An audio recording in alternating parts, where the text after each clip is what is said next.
دوستان، احمد رضا هستم. مسافر جهانبینی 2 قسمت 3.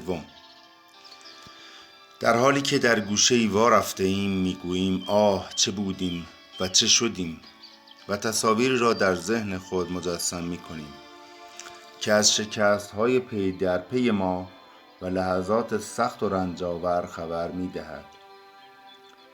به سمت تصاویری جذب میشویم که بدبختی ما را بهتر نمایش میدهد.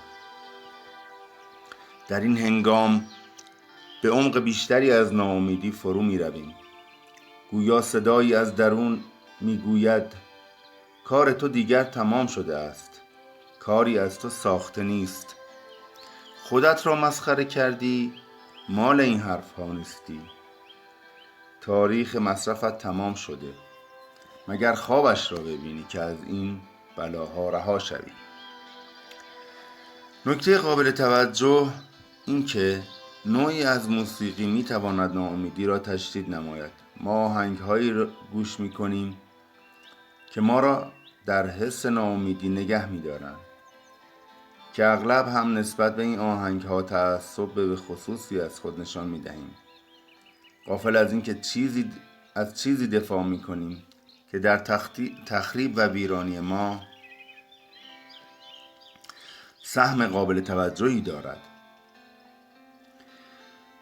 در ناامیدی از چیزهایی دفاع میکنیم که خود مولد، منشأ و یا تقویت کننده ناامیدی هستند. تلی از زباله را دور خود جمع میکنیم، بارهای اضافه و به درد نخور در تعریف ناامیدی آورده شده که فشار ناشی از بار سنگینی که به دوش میکشیم. وسایل اضافه، آت و آشغال، دوستان بیفایده. اثر ناامیدی در ما باعث می شود که دور برمان پر از چیزهای اضافه باشد. نه از آنها استفاده می کنیم و نه می توانیم رهایشان کنیم. خانه تکانی نمادی از حرکت در خلاف جهت ناامیدی است. لجاجت، یک دندگی، انزوا، افسردگی، خواب سنگین و نامتعادل، پرخوری، دفاع از روابط ویرانگر، بی‌حسی، بی‌انگیزه بودن و پوچی محصولات ناامیدی هستند. یک روز در ماشین یکی از دوستان بودم. آهنگی گوش میکرد که حتی حال متعادل ترین آدم ها را به هم میریخت.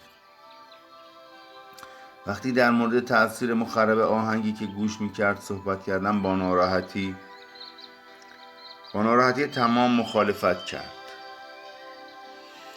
که برایم غیر منتظره بود. تمامی انسان‌ها ابتدا در مقابل مسئله‌ای که بخواهند وضعیت فعلی آنها را تغییر دهد از خود مقاومت نشان می‌دهند.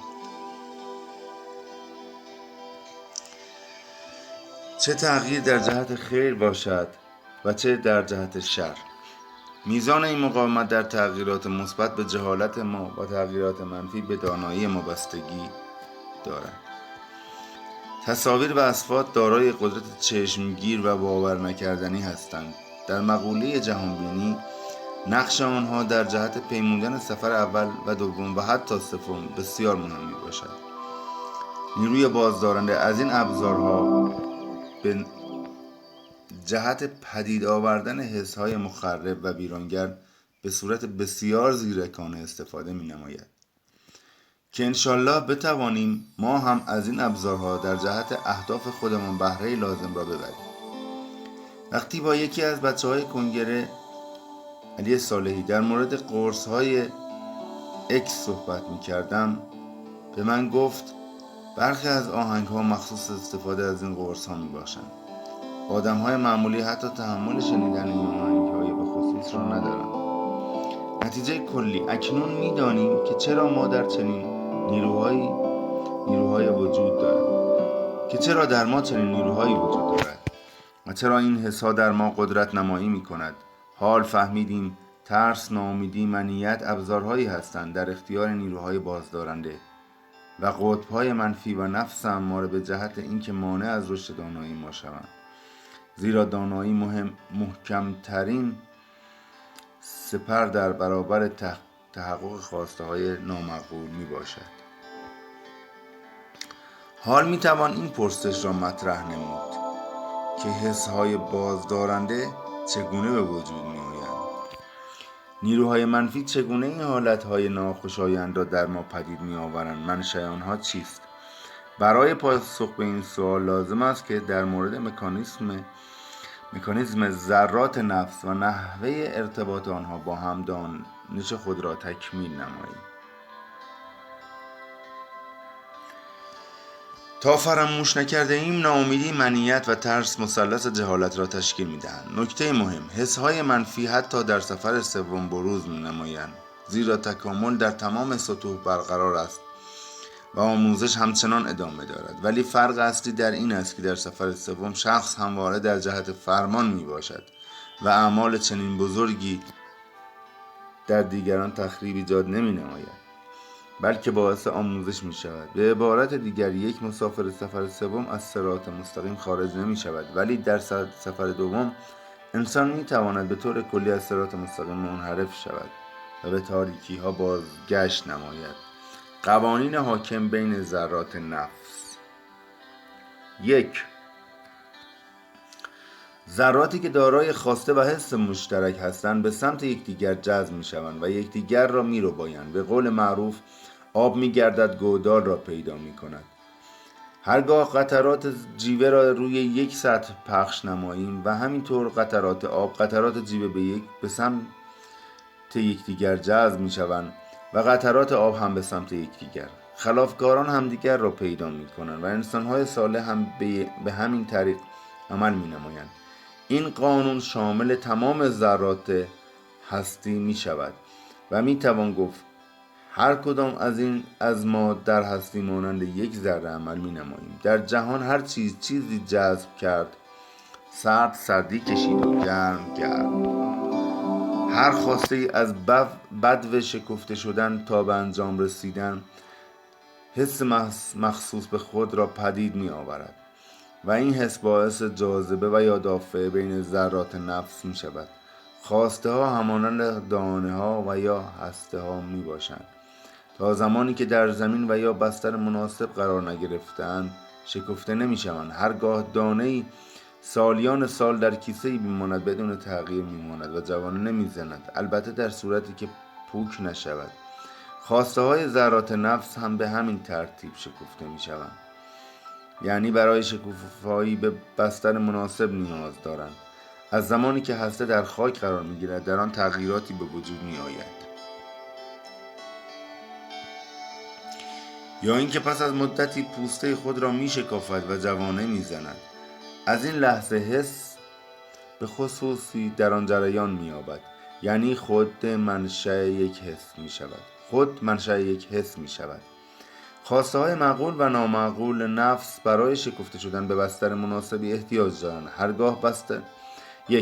هرگاه بستر مناسب مهیا شود، ذراتی که دارای خواسته و حس مشترک هستند دور یکدیگر جمع می شوند و به جهت تحقق خواسته خود سیستم هوشمندی را پدید می آورند که به آن ساختار گفته می شود. حس مشترک مولد ساختار است.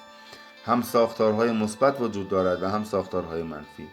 ما در اینجا فعلا در مورد ساختارهای منفی و بازدارنده صحبت می کنیم، زیرا مشکلات ما تا حد زیادی به آنها مربوط می شود.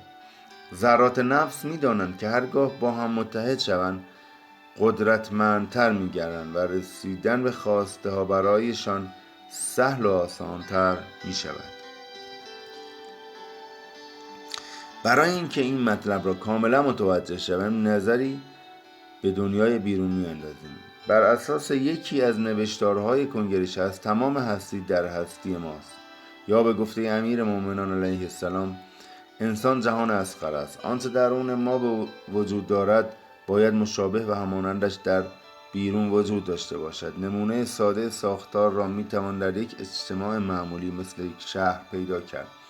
مثلا کسانی که در کار تولید کفش هستند یا فروش لاستیک، حمل و نقل، کارهای ساختمانی نظیر زدن داربست دور هم جمع می شوند و یک ساختار را به وجود می آورند که در اصطلاح به آنها اتحادیه، صنف یا سندیکا گفته می شود. بسیاری از مشاغل برای خود اتحادیه یا سندیکا دارند. حتی رئیس و هیئت مدیره و از اینجور مسائل قانون دارند و نرخ. سندیکا به آنها کمک می کند که بتوانند از حقوقشان دفاع کنند و منافع خود را حفظ نمایند و در صورت امکان منافع بیشتر و موقعیت بهتری کسب نمایند. در مقابل نوسانات بازار امنیت شغلیشان حفظ شود. اگر شرایط بحرانی شود آنها تصمیمات به خصوصی میگیرند مانند اعتصاب، تحصن و تظاهرات. احتمالاً در اخبار شنیده اید که مثلا رانندگان کامیون در فرانسه دست از کار کشیدند، آن هم به دلیل شرایط سخت کاری و یا پایین بودن دستمزد. اینجور کارها همان تصمیمات اتحادیه است به جهت حفظ منافع افرادی که شغل مشترک و منافع مشترکی دارند. میتوان گفت که آنها خواسته و حس مشترکی دارند. نمونه دیگری از ساختارها که بسیار هم معروف هستند سازمانهای مافیایی است.